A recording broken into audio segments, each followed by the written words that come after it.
Yeah, I'll be there.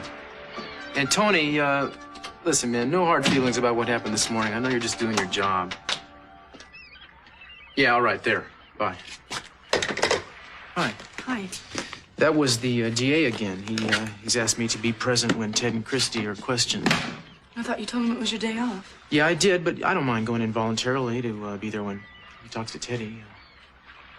How soon do you have to leave? Not for a little while. What's up? Well, I just talked to the doctors about Daddy. Something happened? He's still stable, isn't he? Yeah. But I'm beginning to realize what stable means. It means he could be in that coma for a long, long time. Indefinitely, I think, was the word the doctor used. Indefinitely. I see. I may never have my father back. At least not the way I remember him. Oh, baby, I wish this didn't have to happen. Yeah, a few days ago, you know. It's like everything was all right. He was hanging on. I don't think it's going to be that way anymore, and I just began to realize that. Eden, I think sometimes you have to accept something like this in stages. Yeah. Well, he knew this. He talked to Mama and I about it. He talked about what? About being incapacitated. He said that he thought it could happen and that he didn't want it that way. He said he couldn't live that way. Well, he may not have to for long. I mean, he still could come out of it. But what if he doesn't? What do I do? I don't think I could do that. I don't think I have the strength for all of this. How can you say that after everything you've already done? This is not a dream. This is not a dream where I'm going to wake up and he is going to be there and he's going to take care of me. I know.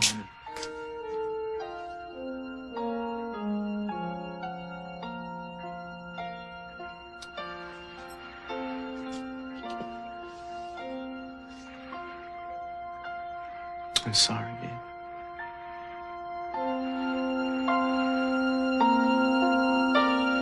Daddy would be so disappointed if he could hear me talking right now. Darling, your father's never been disappointed in you a day in his life. He may have given you a hard time now and then, but he's always been prouder of you than just about anybody else. Well, he wouldn't be proud now.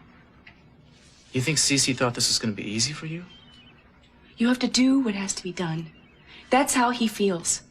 And that's what you do. You've always done that. I mean, it doesn't mean there's not going to be times when things close in on you a little bit, but I mean, give yourself a break. You're taking a crash course in big-time corporate politics here. You have a right to be scared. I'm not scared. I'm paralyzed. You don't know how much I don't want to walk out that door. I just want to stay here where I'm safe. I understand that. It is safe here, and I hope we always remember that, darling. As long as we're alone here together, no one's going to stand in judgment of us. I love you so much. I love you, too. If we can be what we need to be here, then we can be what we have to be everywhere else. I'm not so sure. Eden, why do you think your father has the kind of faith in you he does? It's the same thing I have in you. You have what it takes. Listen to me.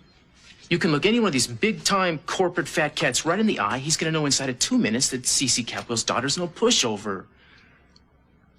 They don't believe you, they can come talk to me. I'll tell you, I got some stories I could tell. All right, watch it. And that's more like it. That's the spirit. Yeah, that's me. Tough, confident, worldly wise. My whole life, I've just relied on my father to always back me up. I mean, I didn't do anything he wasn't there. It's like I did all these outrageous things when I was little. I mean, I would jump off the high dive when I just learned how to swim. I'd jump on the back of some half-wild horse just to impress my friends.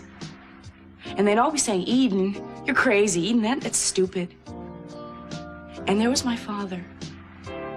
And he would always say, go ahead, try. And so when I would belly flop or I'd get thrown in the dust, he was always there to congratulate me for trying.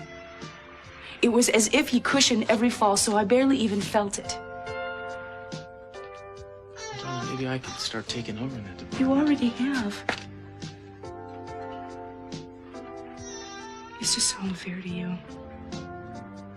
We should be thinking about wedding plans now, and we're not. You gotta play what life deals you. And right now, it's just not dealing us a wedding, that's all. And you refused that assignment. You shouldn't have done that, but you did it because you thought that I needed you. And I do need you very much. And I do need you, too. I don't think you realize that sometimes. I need you, Eden.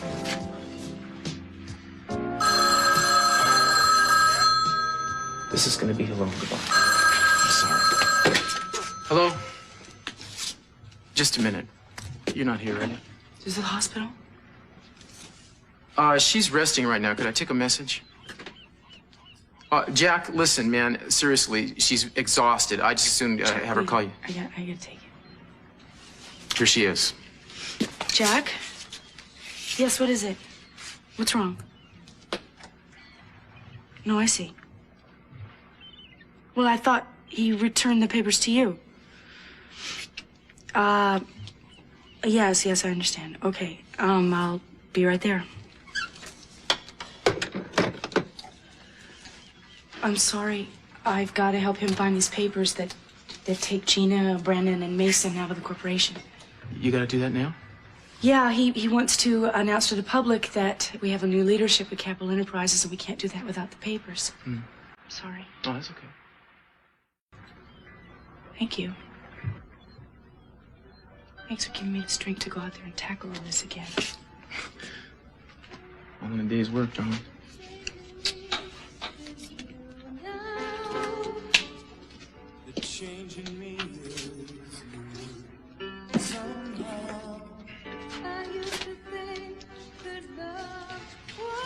I miss you already. I'll see you about 3. Yeah, okay. I got a point to be back here at 3. This fool lost in the dark. How did love find the key to open up my heart? Now I know there's no life without love. Now I know what lovers always knew.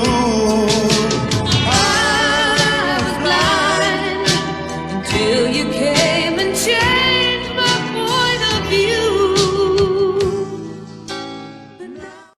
You didn't happen to see any papers, did you, Gina? No, Not even these? The paperwork to initiate Dad's divorce from you? sorry. You know, the interesting thing about these is that they're not signed. You wouldn't happen to know anything about that, would you? Maybe you forgot to sign them. Oh, I doubt that. He hated you. You gave him every good reason. Sophia gave him a better reason. Maybe when he found out about her, he realized I wasn't that bad. You know, I think you have something to do about this. The papers are missing. These are the only ones that are left. Oh, don't look at me.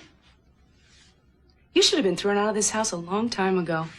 But better late than never. Are you gonna throw me out, Eden? Brandon is the only reason that you are in this house, and Brandon is no longer a Capwell. Your little meal ticket is no longer connected to this family. Don't you dare talk about Brandon that Oh, way. he's a darling child, Gina. But unfortunately, he no longer has his claim to fame and fortune. What makes you think that? Cece never blamed Brandon for any of this. Cece adopted Brandon, and his last name now is Capwell. Maybe. That's not going to stop me as far as you're concerned. I plan to do everything in my power to remove you from these premises. Go ahead, do whatever you want. Won't help. I'm still married to your father. And as long as I am married to your father, you'll have to respect me as a family member. Maybe you're a family member today. Whether you will remain that way is a question. As for respect, you're not going to get that from me or anyone else.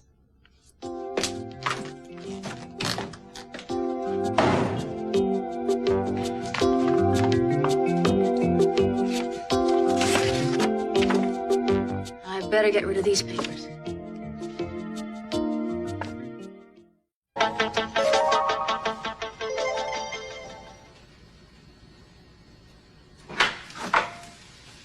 There you are. Hi. Hi. This is embarrassing. I've been thinking about you all day, and I just couldn't wait till 3 o'clock. I had to sneak out of the station and come over here. I'm okay. Yeah, I can tell. What are you thinking? I was thinking about Daddy. About how disappointed he was when he found out Brandon wasn't his grandchild. I wish he never found out. That's one thing you can't take on yourself, Eden. I want to make it up to him. Cruz. Hmm? I want you and I to give him a grandchild.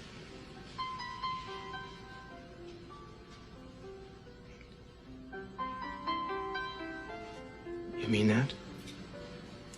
Yes. You just took my breath away. Is that okay with you? Okay with me?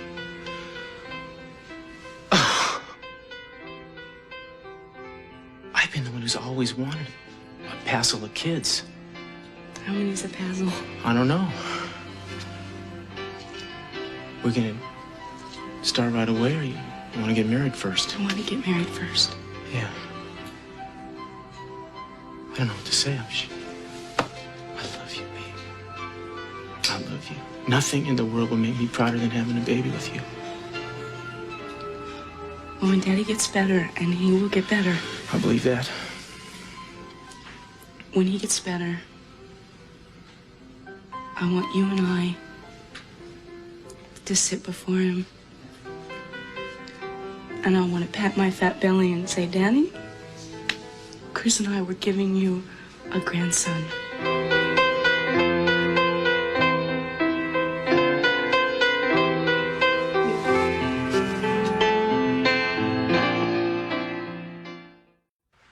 Well, let me put it to you this way. She's the most beautiful girl you probably ever laid eyes on, and she's got that look on her face right now like she wants to have a baby. Yeah, you'd know if you saw her. Here she is now, man. Ain't it the truth? Thanks. Hi. Hi, you're 15 and a half seconds late. Don't do that to me. And look how... Wait a second. I thought we were going to be spending some time practicing making babies, maybe till next week. I can't stay. What? Remember those papers I told you about that we were looking for?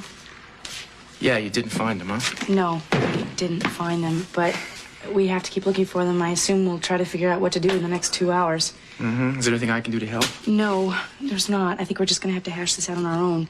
Well, okay, then maybe you could call me later then, and we could get together for dinner afterwards. I think this is probably going to go pretty much through dinner. Oh. You know what Jack Lee said to me today? What? He said he felt sorry for me because he was just about to whisk the most beautiful girl west of the Sierras right out from under my nose. Well, I feel flattered. I felt like rearranging his face.